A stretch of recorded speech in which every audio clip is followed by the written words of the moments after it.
Thanks for joining, everyone. We're going to get started in just a few minutes.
Welcome, everyone. We're going to go ahead and get started in just about 4 minutes.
So thank you all so much for joining us today.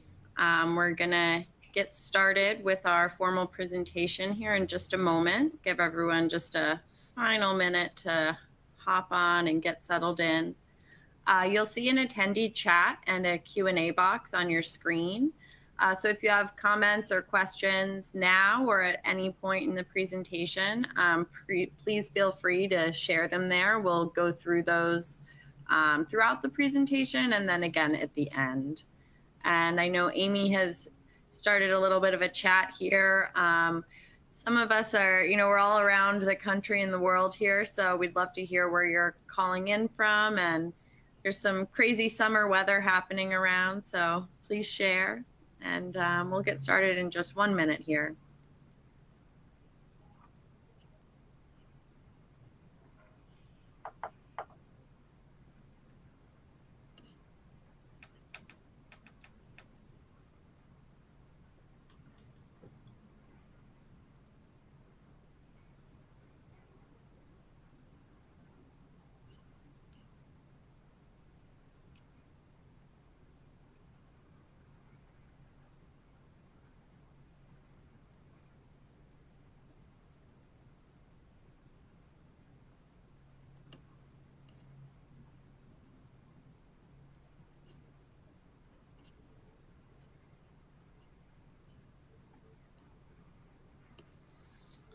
All right. Hi, everyone. Welcome. Thank you again for joining us today. My name is Liz Domeland. I'm the digital marketing specialist here at Openstax in the K12 division.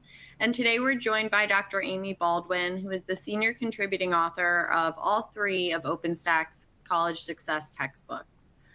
So today we're going to share a bit about what you need to know about the high school edition, the newest publication, Preparing for College Success. To begin, I'll share the agenda. First, I'm going to introduce Dr. Baldwin. Then we'll do a brief introduction into Openstax, what we do and what we offer. We'll take a closer look at preparing for college success and highlight some of the differentiation in this edition that makes it so useful and relevant for high school. Next, we'll talk a bit about how you can access the textbooks and their free instructor and student resources online. And then we'll end with a Q&A. So as I said, if you have any comments or questions, please feel free to share them. And I do see one question already from Bridget. Do we have an ETA for the instructor resources? And we do, and those will be available later this month. So keep those questions coming. And we'll move on. I'm going to introduce Dr. Amy Baldwin. Dr. Baldwin is an instructor at the University of Central Arkansas. She's the senior contributing author of all 3 of Openstax College Success titles, College Success Concise, and our newest high school title, Preparing for College Success. Dr. Baldwin has dedicated her entire career to supporting students as they transition to college and through college. And she wrote the first groundbreaking student success textbook for community colleges and for first-generation students. After 18 years as an award-winning community college professor, Amy now serves as the director of Department of Student Transitions at the University of Central Arkansas. This unique blend of experience and perspective that she's able to provide on these 2 critical student and faculty populations is part of what makes the College Success series so unique and so pointed to support our students in their to and through journey. So she's also done extensive work with Complete College America, Achieving the Dream, and the Developmental Educational Initiative. So welcome, Amy. Thank you so much for being here today. Thank you so much. Appreciate it. Absolutely. So before we talk about preparing for college success, I'd like to provide a brief introduction to Openstax. Some of you may be familiar with Openstax, but if you're new, here's what you'll want to know. Openstax is an educational initiative based out of Rice University in Houston, Texas. As a nonprofit educational initiative, we are able to sustain our operations through philanthropic support. That comes in the form of grants, foundations, donations from individuals, support from our education technology partners. We're a mission-oriented organization, and our mission is to improve educational access and learning for everyone. So we do this by publishing a library of over 60 free online, peer-reviewed, and openly licensed textbooks and resources for both college and K12 courses. So these openly licensed textbooks are what's commonly referred to as OER, but I know that that can be unfamiliar to a lot of folks. So we have a wonderful definition of OER here that open education resources are teaching and learning and research materials in any medium, digital or otherwise, that reside in the public domain or have been released under an open license that permits no cost access, use and adaptation and redistribution by others with no or limited restriction. So it's essentially free learning materials that are available publicly to use. They don't cost anything to access, and they lack the traditional copyright restrictions, which means that they're highly customizable to a variety of different courses and student population needs.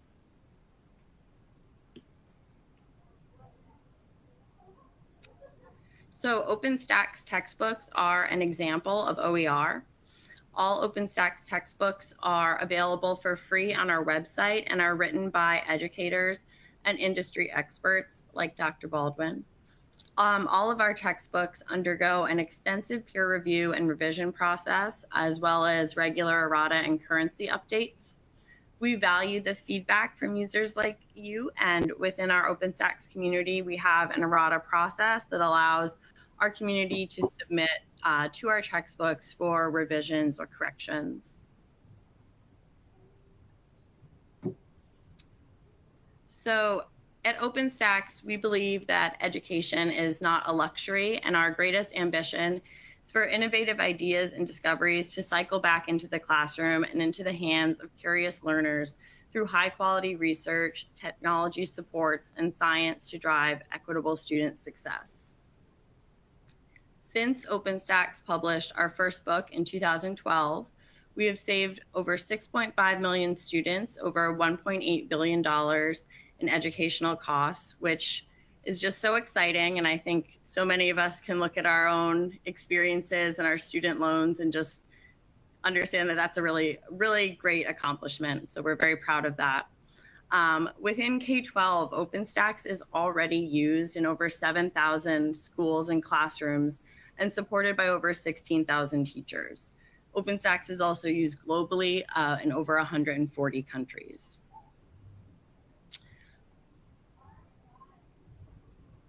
All Openstax textbooks are accessible on our website in multiple formats, including WebView, fully downloadable PDF, and even low-cost print editions. And we will go through that in a bit more detail later in the session. So within K12, a 2021 survey from RAND showed that Openstax was ranked in the top 10 of regularly used high school resources.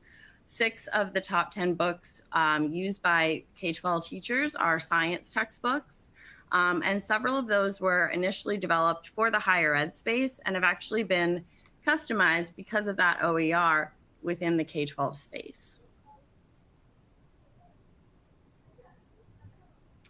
So apart from the vast library of textbooks that Openstax offers, we also offer with each textbook a unique suite of free instructor and student resources. So that can include LMS course cartridges, lecture slides, instructors manuals, lab manuals, alignment guides for different standards, whether that's AP, Common Core. We also offer free webinars like this one and chances to meet our authors, explore particular textbooks and features, and really get a deep understanding of how Openstax exists to support educators and students. We also offer a variety of helpful articles on our Openstax blog with tips for using Openstax, strategies for teaching and learning.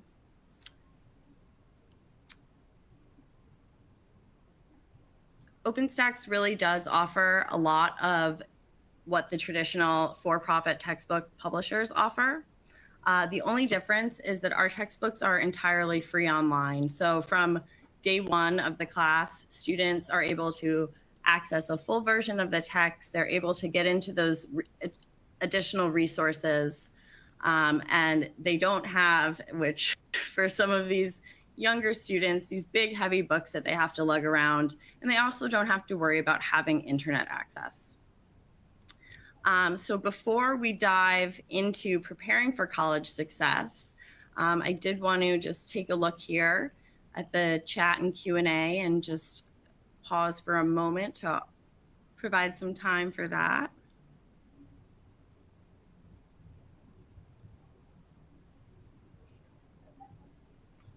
Okay, and looks like we are good. And Amy, I'll turn it over to you. Thank you so much, Liz. Thank you for that introduction to OER. If you're not familiar with it, it was something that I came to late in the game. I remember about 20-something years ago hearing the term OER, and things have changed a lot since then. If you're familiar with the beginnings of OER, it's quite rigorous in terms of the editorial process, as Liz talked about. And having worked for a for-profit publisher with Pearson Education, I can tell you the process was exactly the same. So really, really high quality work is being provided by Openstax. But I want to ask a question to you all first. Could you tell me, and some of you may already be offering a college success course, so you can just answer this in the way that things are right now. But if you were to offer a college success course, let's say you don't have one, you're thinking about one, in the high school, you're going to offer it for high school students. What would it look like at your institution? And I realize that some people who are on the webinar may be working at a 4-year institution or a 2-year institution. So you could certainly speak from that perspective in terms of what kind of course is available, or would you like to see available for high school students in particular. So I'll let you answer that in chat just a little bit and see a little bit lag there. But Liz, if you see some stuff coming in, feel free to interrupt me at any time. As I'm kind of waiting, doing that little pregnant pause, waiting for some people to share in the chat, I just want to say that my background is English Lit, actually, and I came to college success kind of in a different pathway, and that was usually primarily from teaching at the community college and realizing that there was a need there for some resources for students and helping them be successful. And so I kind of found my passion, didn't realize that I had that passion, and I've been doing this ever since. So I'm teaching summer class, just got done a few hours ago, and I'm always amazed at the strength and the insight of our students, and I just love to be able to help them. So it looks like a few people have responded already. So Avid, we got some Avid people. I figured that was probably going to be the case. And certainly Avid is a little bit different in terms of how they support students on the pathway to college. But I know that there are other ways that high school students can be introduced to this content. And some it may be through concurrent. So it is a course offered through an institution, and it is offered college credit, but maybe taught at the high school. Sometimes it can be an elective class. That's kind of what, whenever I was exploring in Arkansas how best to introduce this content, I was told propose it as an elective course, and then students can choose to take it or not. So it could be a variety of ways to deploy this. But I want to talk a little bit about the content. And so if you have gotten a chance to look at it online, you'll hopefully have seen the table of contents. And I want to just make a little note that the table of contents is very similar to the concise edition. So if you want to compare the two books, you're going to see that this book has an extra chapter. And that extra chapter is chapter 1, and it's called Getting into College. So everything else is very, very similar, and that was done with intention, because really we wanted to be able to say this is a class about preparing for college, and this is a class that college students in their first year would take.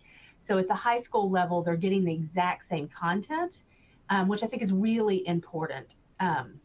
The only difference is for preparing for college is we included a chapter on the process of getting into college. And so those of you who help students with that and support students through that process, you might notice that the way that that chapter is written, it's about kind of the overall process. And you can certainly support students through, how to apply, how to put an application together, how to write an essay for a scholarship with that content in that chapter. We also were very intentional about how many chapters. We kind of had some arguments about this. So our original book was 12 chapters. That's pretty typical for a college level student success course. When we went to do the concise version, we couldn't narrow down how many chapters we wanted, and we finally settled on 8 because 8 is about half of a 15, 16-week semester in the college, on the college level. And so an 8-week or 8-chapter book might lend itself better to a 1 credit hour or 2 credit hour course, which was kind of our thought process behind that. So when we went to do the high school version, we said, okay, 9 weeks. You could certainly stretch out the content over a whole academic year if you needed to, but it also is tailored to, you can tailor it to a 9-week session or an 18-week session. So just want to give you a little background as to why we made those choices. One of the things that I'm really, really excited about, so I love this content. I'm always trying to find ways to get more insight into student experience and infuse that into the content. But what I like about the Preparing for College book in particular are the features. And we had a really fun time kind of creating and developing and thinking about what are the features that could be really, really helpful to high school students. And I relied a lot on my college students telling me what they wish they had known in high school. And they had a lot of great advice. And so we used that kind of as the foundation for some of these things. So you're going to see sprinkled throughout each chapter student profiles. I'm going to show you an example of it in just a minute. We have a Get Connected feature that puts in front of students' eyes different apps or websites that could provide additional information or support. We have embedded analysis and application activities, which I personally love because there are times whenever I'm not sure what I want to do in class. And so instead of going back to the instructor's resource manual or some things that I've done in the past, I might just center them right in the text and go, let's walk through this activity. I actually did that this week because I taught the health chapter, and I'm always a little bit, it's not my strong suit. And so I really relied on the content within and the features within to kind of help with that. There are also some student surveys. I'm going to show you some examples of that where we ask students to rate themselves on their comfort level or their where they are in terms of how they think about themselves. And the student surveys in particular are great tools to kind of show the rest of the class, like where everybody kind of falls on the survey. A good way to normalize some of the concerns that they have. We have student stories, which I'll show to you the difference between student stories and student profiles. The real deal, which came from my students giving advice to high school students. What is college really going to look like, and how are you going to need to navigate that? We also have a friends and family matter. That is a huge issue for a lot of my students at UCA, that they are having to navigate friends, boyfriends, girlfriends, and family and kind of expectations. And then we have a really great feature called the Checking In. It's your college readiness checklist, and it runs from 9th grade to 12th grade. So hopefully those people on here that are work with an AVID program will really be excited about that. And of course, there's a summary and next steps at the end of every chapter. So I'm a little bit excited about the features, as you can tell. I'm going to show them to you in just a second. But before I do, I kind of want to just pause for a minute and just let you know that this content was created to be relevant. I've since the day that I started writing a community college version of a college success book, I was very much passionate about, I'm not putting in anything that is not needed. and not necessary. There's a lot of great stuff to talk about, but I'm not going to waste students' time, and it's going to be very relevant. It also needs to be research based. So again, a lot of great stuff on time management out there, a lot of things you could do, but I really wanted to center all of that in research that is effective. We also try to make clear that this is aligned with college level course objectives. So, looking at the national landscape in terms of what college success courses often include, and that's where the content, got chosen, what stayed in and what got on the chopping block. And then, like I said, really focusing on some special features that meet high school students where they are. What are their concerns now? How can we mitigate some of those issues now or prepare them to meet those challenges when they get on campus? And then probably one of my most, biggest soapboxes to jump up and down about is really helping them develop some self-awareness. If they don't know why they're doing things or why things didn't work, then we're going to work on that reflection piece. I also want to help them develop some self-efficacy. They need to know they have the power to make changes in their behaviors or their habits or their skills. I also want to normalize the challenges they're going to face. I just had a conversation, just met with a student one-on-one about an hour ago. She's already homesick. She's here for the summer. She's about to start the fall semester. I explained to her that is completely normal. A lot of people feel homesick, and here's how to get over it, and do know that it's temporary. And so a lot of the conversations that we have for students around preparing them for college is to normalize those things.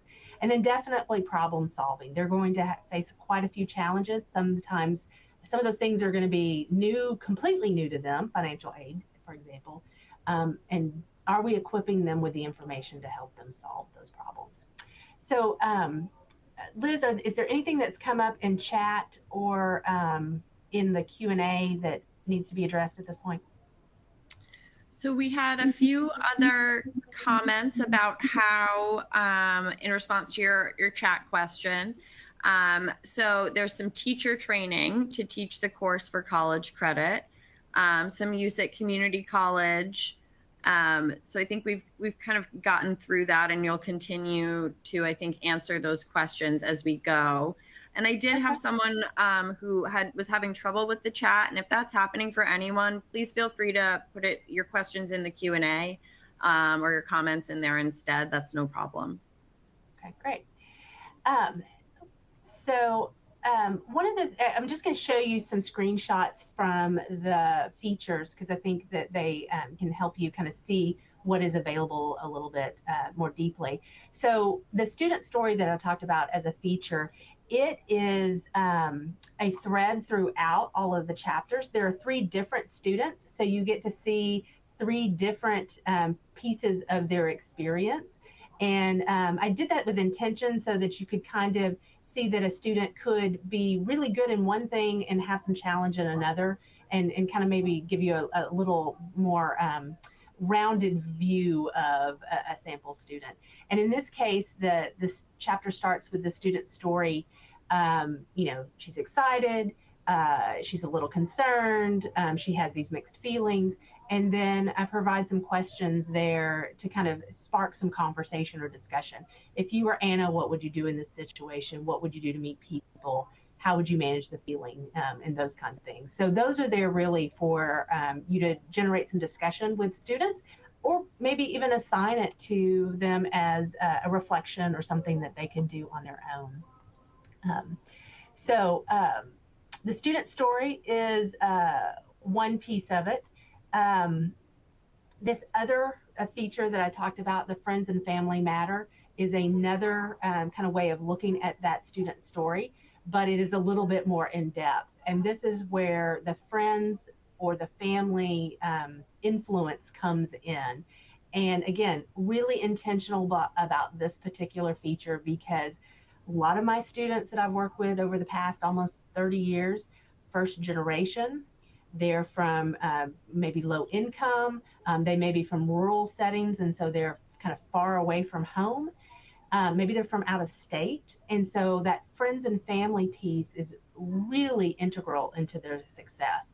If they are getting a lot of good emotional support, then things can be weathered a little bit better, but sometimes that support is a little bit spotty at best, kind of thing. And so this feature gives the student an opportunity and you to talk about kind of a more holistic approach. So in this feature, you get another little scenario, and then you get opportunities again to have students think about what they would do. In this case, what is the best option for the student?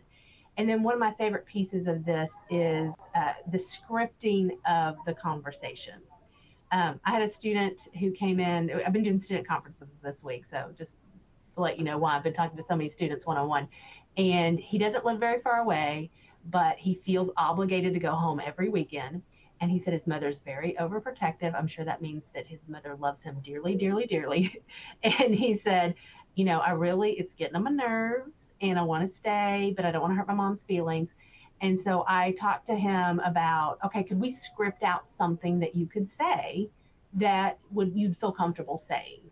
And so we worked on that piece because he felt a little intimidated, loves his mother, doesn't want to hurt her feelings, but needs to express something that's important to him. So perfect example of why this feature is really important and why I think it's going to really give high school students a leg up on kind of how to negotiate, navigate all of this stuff. So I talked about the checklist as well. So you may be familiar with something very similar, and you may be using a checklist especially if you're teaching in a program that works with students from 9th through 12th grade.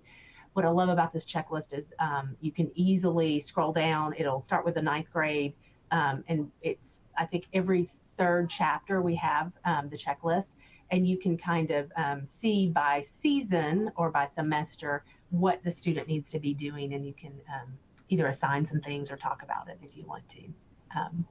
So this is an example of one of the embedded activities. Again, a great opportunity for students on their own as they read the text to pause, answer the questions, do some of the work. But I particularly like it because then I can go into class and say, hey, let's pull up the page in which the activity is becoming a learner, and let's go through rewriting those statements, and let's talk about what statements that you wrote. So things like that can be really helpful pedagogically. Other examples, this is just one of the chapters where we've got some embedded content.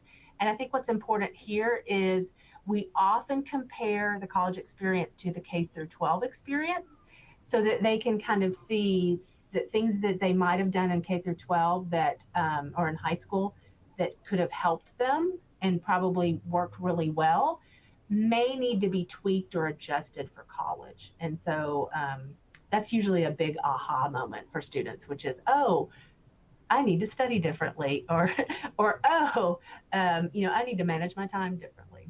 So really important to that. So speaking of time management, we do have a whole chapter devoted to it that's pretty typical for college success classes. And I bet if I asked you to put into chat what is the #1 thing your students struggle with, you would answer time management, because that's what students have told me for many, many years. And so one of the reasons why we are focused on that and those kinds of topics has to do a lot with what they tell us about, you know, that struggle that they have. And we know too that getting some of this content in front of them is going to help them develop strategies that really will help them succeed in college. Some other things that are another key topic. So time management is certainly a key topic. I will often have students tell me that they could spend the whole semester talking about procrastination, time management, and what to do. We're not going to do that, but they certainly say that they benefit from it. But another piece of it is that they have more recently seem to be challenged by are those building the relationships in college. And so you're going to see that kind of sprinkled throughout. There is a whole chapter that I'm very excited about that's on managing relationships. That is new. Does not appear in the original version. It is in the concise and in this version.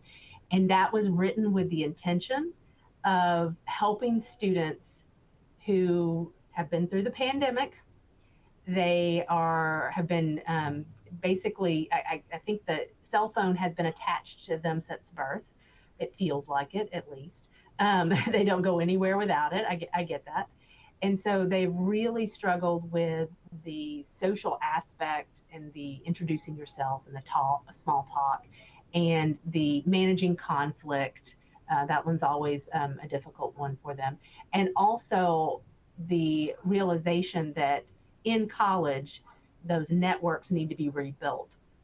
So a lot of content around that, and a whole chapter devoted to those relationships there.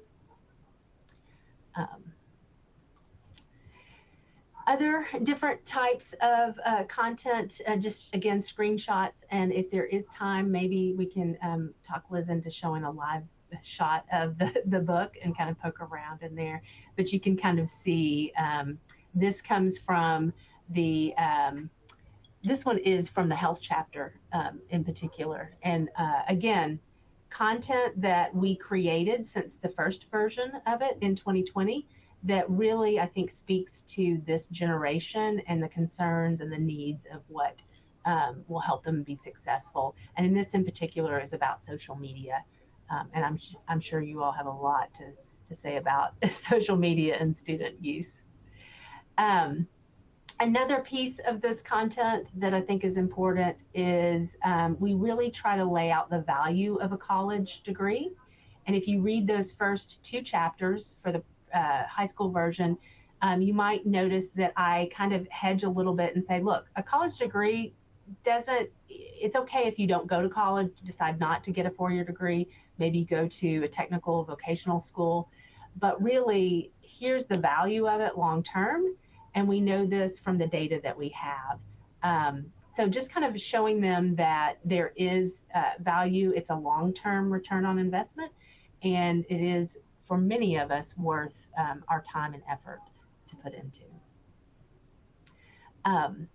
Other content too, as well. I'm just kind of hitting the highlights, just kind of showing you some of the things that really have been essential to my students' success, and certainly has been part of the foundation of this this book in particular.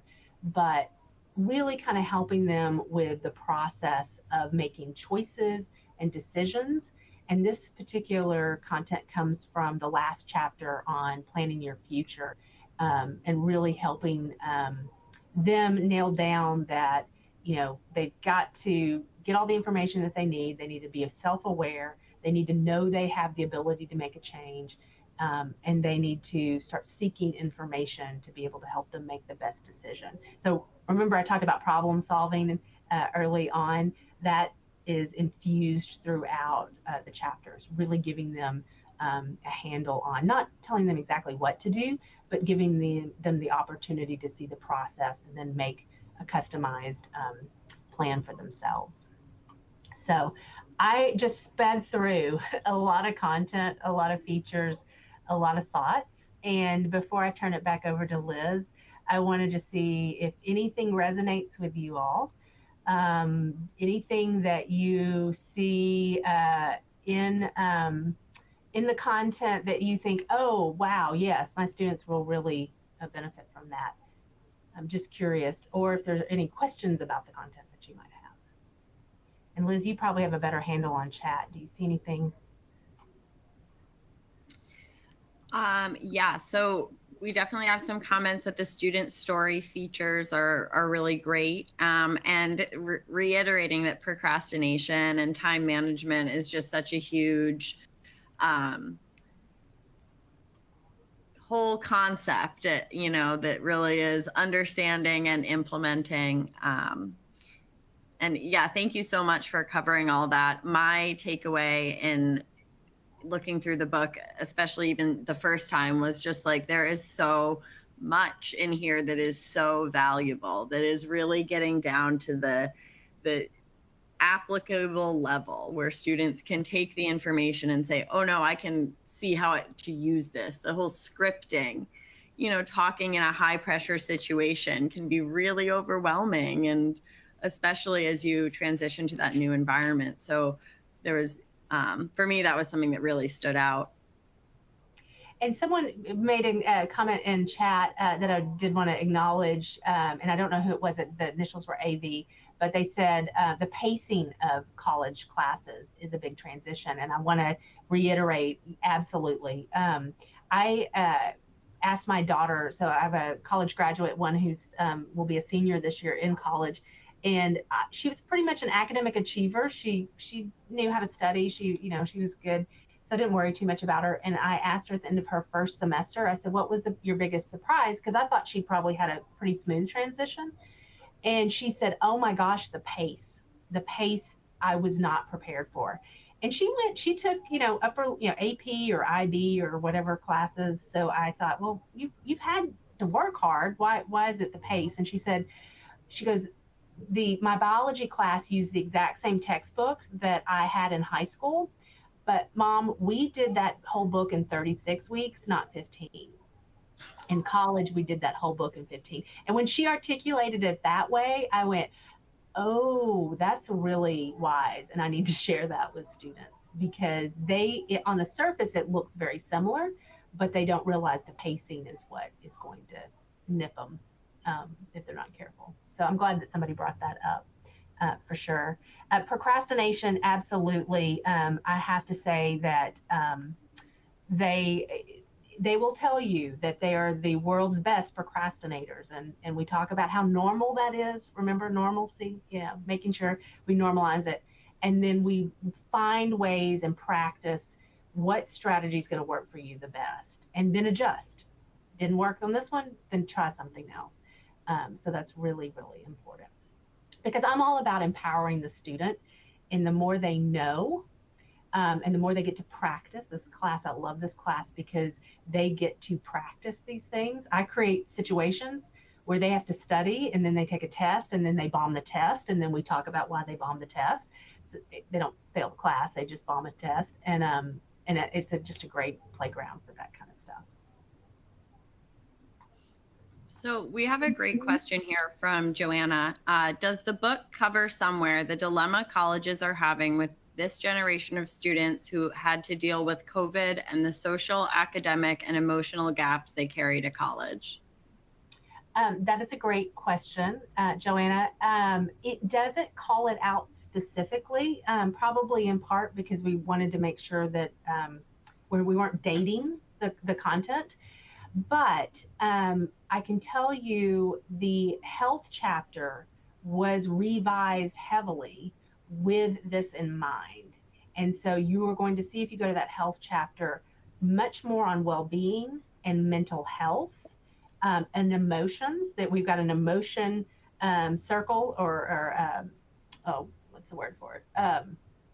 Anyway, there's a whole constellation of emotions where students have to identify their emotions and then talk about what it is, what it means. Like when you're angry, where is that coming from? And then we talk about that making friends piece and how important community is. So we address those pieces that you just talked about. We don't necessarily call them out as reactions to COVID, if that makes sense, but they're there. Yeah, and I wanted maybe to point out that one thing I really noticed and appreciated in that chapter was there were links and phone numbers and directions to access additional resources for support with very clear verbiage that this is, if you need help, that's okay, that's normal. That whole concept of normalizing that type of struggle. Mm-hmm. So, yeah. Absolutely. And can I say one more thing before you jump into showing all the stuff? The person that asked about the resources for the instructor resources for high school, we're about to finish off the last little piece. But if you need some stuff now, if you go to the concise version and download the instructor's resources from there, the only thing that will be missing is content from chapter 1. So if you are like me and you're going to be a nervous wreck thinking about planning for this course before that stuff comes in, that will get you started. And then you'll see the slides, once the high school version is done, that slides will include that first chapter test bank material on that first chapter, and revised lesson plans. So there are already high school lesson plans related to the course content, but it will be specific to that. So I hope that helps some. Thank you, Amy. So all Openstax textbooks, including Preparing for College Success, does come with a free suite of instructor and student resources. As Amy just mentioned, the specific Preparing for College Success resources are in the final phases and will be live very soon. So some of those instructor resources, the full suite of resources will vary by title, but the instructor's resources will include things like course cartridges, instructor's manual, those lesson plans Amy just mentioned, and then the DocX book customization, which is an interesting piece that kind of goes back to Joanna's question, because that would actually allow instructors to download individual chapters and sections from the textbook in order to really get into the OER of it all and have that customization option. So I think that is somewhere where specific pieces as related to COVID and pandemic learning obstacles could be specifically input in that way. So there are also student resources that come along with every Openstax textbook. Every Openstax textbook will have for students a reading and note-taking guide, a time management guide, and a guide to using Openstax. And those cover some of the most effective tips and tricks that we have for ensuring students can get the most out of the materials that they're using. So all of these resources are available free for students, and instructor resources are available only to instructors. So we do want to maintain the integrity of our resources. And I'm going to go over a little demo in just a minute here, but creating an instructor account with Openstax is incredibly simple. We do use a manual verification of that instructor status, again, to ensure that we are maintaining the integrity, but it's a very quick process, and it really gives you access to some wonderful resources. So let me just go ahead and share my screen here, and we'll jump into a little bit of a tour, and we can go through the book quickly and just take a sneak peek.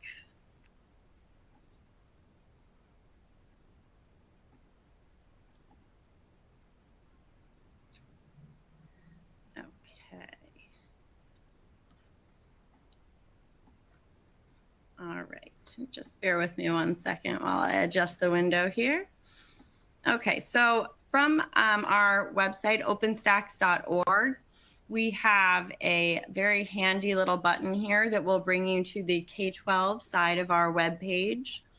And this is where we've curated the resources, textbooks, and information that's most relevant to our K12 audience. As I mentioned previously, there's a whole suite of resources that are used in higher ed that aren't really used in K12, whereas there's a lot of crossover as well. So this is where we've pulled in a lot of that crossover and really tried to curate it for your experience and make it just a little less for K12 folks to have to sort through. So from this homepage, we have a drop-down organized by subjects, and we also have further down tiles doing the same thing, just given a little bit more of a visual presentation here. So our college success page aggregates a variety of college prep materials. It's a bit broader than a college prep course discipline because we've included our 2 specific AP textbooks here, as well as our writing guide. We do, I want to point out, have other AP resources, not textbooks, but those accompanying resources with those textbooks. So for example, Principle of Macroeconomics, Psychology, Pre-Calculus, are AP aligned. We have other textbooks that are Common Core or NGSS aligned. So again, the resources do vary by book, but with that subject organization, you kind of pick the book you're going for. In this case, the Preparing for College Success. So on that book page, we have a bit of a summary, an introduction to our authors, and the opportunity to submit any errata or corrections that you may notice. That's kind of one of the beauty of our platform, is that we're able to give our textbooks these regular currency updates and ensure that they are continuing to be relevant for our students and instructors. So on this book page, we can get the actual book in a variety of ways. Download a PDF is a great option for students who are unsure if they might have consistent internet access, or just want to have, a copy at their beck and call. But the online option is really excellent as well. It's super easy to navigate through several different chapters. This is the chapter we kind of touched on previously, the mental health chapter. So there's a lot of great features here. Pushing through, might look familiar. Amy brought this up earlier.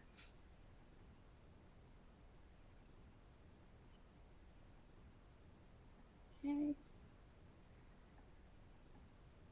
And so back on the book page, we are also able here to toggle to the instructor resources and the student resources. And so again, the student resources are immediately available. With the instructor resources, we do require that login. So in order to create an instructor account and be able to log in, there's a couple different ways to do that. From this page, clicking on login will bring you right here. You can go through that sign up. We can also go directly to the sign up URL. And then additionally, from the homepage, you can go ahead and get started through the books or by logging in. And again, we're brought back to that sign up login page. So that's pretty typical, but it is nice to just, I'm a visual person, I like to walk through. So hopefully that was useful for you all as well. So with that, I know we've got just over 10 minutes left here. So I'm gonna go ahead and stop sharing my screen, and we've got just some good time for Q&A. But as always, if there is anything that comes up for you all after the webinar, we want to hear. We love your questions, and you can contact us directly through email. There is a contact us form on our website, which is so quick and easy. Just pop your question in. And we also have a help center, which is more of a set of articles and features that if you're needing help resetting a password or downloading a PDF, there's some great troubleshooting there. So with that being said, I again just want to thank everyone for coming. This has been really exciting to get to explore the text a little bit more in depth and with Amy. And let's turn it over for some questions and answers. And I do see here Wendy's, yep, Amy's got you there. The College Success Concise version, she's provided you that link.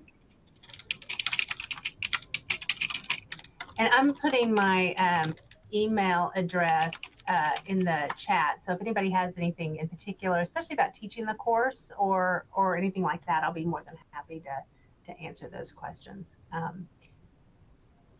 Thank you, Liz. A lot of great support materials. And I know from having taught this course, and then I manage the faculty that teach this course, that having really robust instructor resource manuals for this type of course is really important. And you all do a great job of providing a lot of those things. And Amy, I don't think I mentioned it in the instructor resources, but I know that you had mentioned the instructor's manual was a really specifically great resource for this text. Yes. So, and again, if you want to go to the concise version and download that, because that one is available because it came out earlier this year. I I make the faculty that teach my class for the first time to read the first 18 pages. I'm like, if you just would read the first 18 pages, if you've never taught the class before or you need a little refresher, it really gives you an overview of why the class is important, what issues students might face, and kind of how to set up the class to begin with. And then there are lots of specific activities related to each chapter. So yes, I can't say enough about my 132-page instructor's manual that I'm determined to make people read. I'm just teasing. You don't have to if you don't want to. Well, it definitely sounds like it's worth the time. And 18 pages, that's nothing. Yeah, the first 18. You don't have to read the rest, but the first 18 will get you pretty far.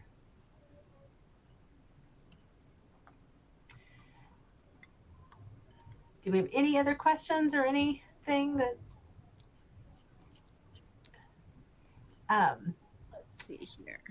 Yeah, while we're waiting for a couple of more minutes to see if anybody else has, so someone mentioned that they loved Openstax books. I can tell you from my many years of working with students who struggle paying for books or not getting their books until financial aid check comes in and all the things that can delay that. One of the hallmarks of OER is they have it the first day. And Liz, you said that earlier, they have it the first day.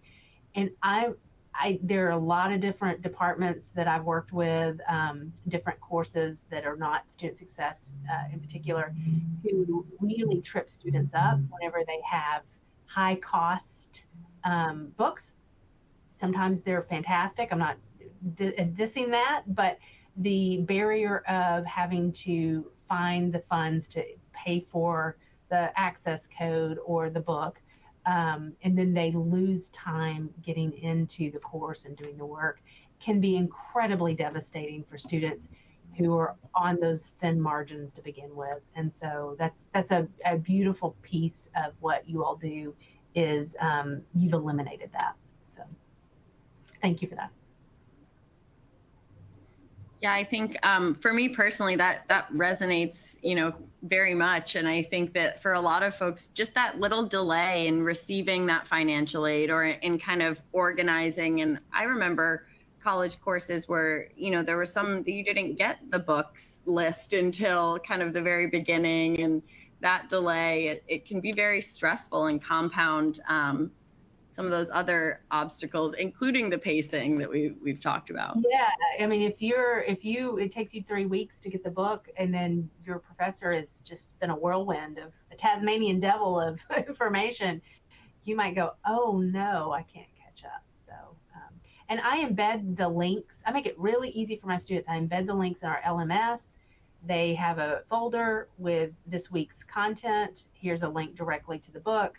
You're welcome to purchase it if you want a hard copy, but there's no excuse for, I can't find, where we find our book. Like, yeah, you can. It's in Blackboard.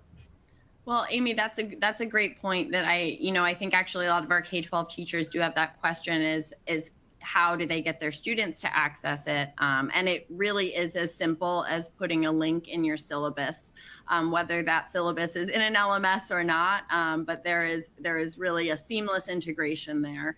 And it's, linking to chapters and specific units. So that can be very helpful.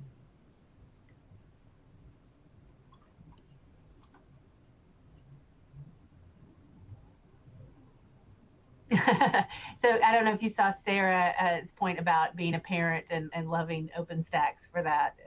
I feel you. I got one more year, one more kid, and then I don't have to worry about that as much. So thank you all so much. I appreciate it. Please reach out if you've got questions that I can answer. But and thank you, Liz, for this opportunity. I'm super excited about the high school version. I'm excited about the concise version. I'm getting to teach it this summer, but I'm really excited about the high school version. Love to hear how it's going or what your plans are or what you need. So. Yeah, absolutely. We, like I said, I'll say it again. We love hearing from all of you all. And, the K12 at openstax.org email that's up there on the screen, that'll come right to me. And, if I'm happy to forward to Amy or whatever, we'd love to hear how you're using it and your success and or feedback, whatever you've got. So if there are no more questions, let's see here. Yeah, I mean, if we have no more questions, I'd love to be able to give everyone a few minutes of free time. Thank you all. Thank you all so much for coming.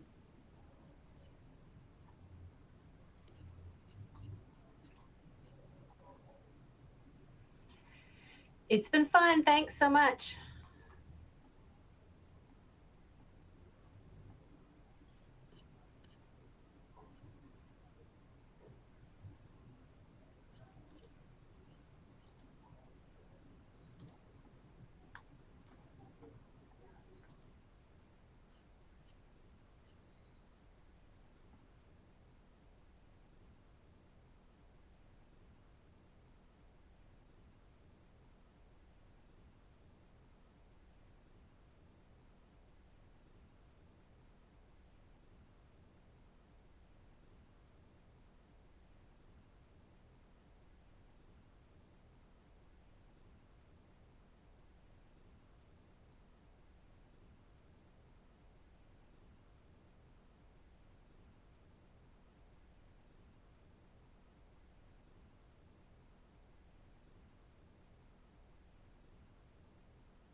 All right, I'm going to go ahead and close it all out. Thanks, everyone.